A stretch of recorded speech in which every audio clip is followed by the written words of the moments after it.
Hey everyone, JP here at Fontaine Landscaping. So today we're getting to the end of March and it's time to start looking around the yard and seeing if you have any trees or shrubs with any damage on the bark. Throughout the course of the winter, there's all kinds of different things that can happen to your trees and shrubs. What we're particularly looking for is damage from things like sapsuckers, deer, rodents, rabbits, things like that, things that are going to breach the bark on the tree. Because right now, if we catch this stuff before temperatures start warming up too much, it's going to give us the opportunity to actually seal these wounds up on the tree, protect the bark, and in turn, in some cases, we can actually save the life of a tree or a shrub that way. And sort of at a minimum, we can at least maybe enhance how that tree might be able to get through a particular injury, as long as we get at it before temperatures warm up too much. So essentially right now we're still dealing with below zero temps all the time, but as we start moving on here into April, we're going to start getting those above zero temperatures. The sap's going to start flowing on the trees, and then that's when we can start getting issues if there's actually bark that's been breached in particular areas on your trees or shrubs. So it's a good idea, walk around the yard, go through everything, see if you can see any damage on stuff. I always keep a can of this around on me at all times, either at home or in my truck or both. What we have here is some pruning paint, and so what this is it comes in an aerosol can just like spray paint. It's a tar-based product, and basically what you do is you apply that onto any particular area that the bark's been damaged on a tree or a shrub.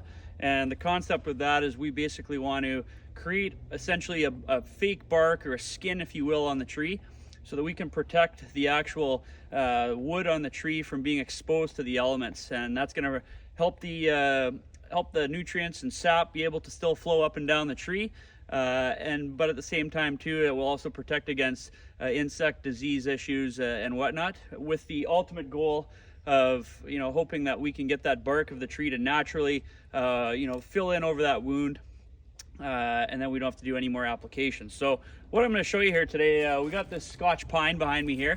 It's not maybe the most aesthetically pleasing tree, but we definitely want to keep it going and turn it into something for down the road. You can't really see it here too much, but you can see there's a little bit of tree paint remnants that have been on the tree here, as well as down here. So we've actually got two different types of injuries that this tree sustained about 2 years ago. So up in this area here, we had some damage from some sapsuckers that got at this tree, which we had applied previously some tree paint to, and the tree has in fact sealed itself over in those areas. We don't have to touch any of those today.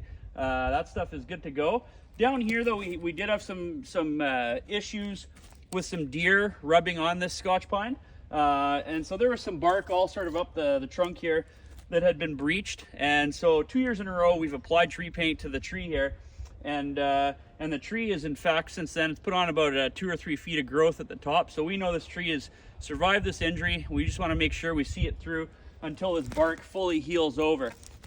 So what I'm going to do here today is just show you how to apply this tree paint. And so basically you want to get about 6 inches to a foot away from the tree with the actual nozzle. Move it up and down the tree sort of evenly.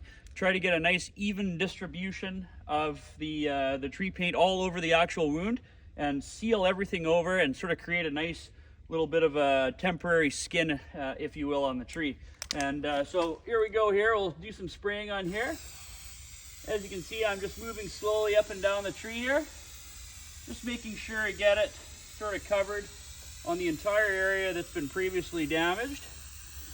And as I'm doing that, I'm just sort of looking to see that it's creating almost sort of a really thick layer that almost starts to run. That way we know we got a nice thick layer.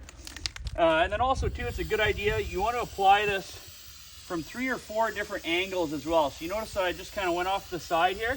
And the reason we want to do that is we want to make sure we get into any little voids, and that way we can get a nice coverage of the tree paint sort of from all angles, assuring that we get a nice 100% coverage up there.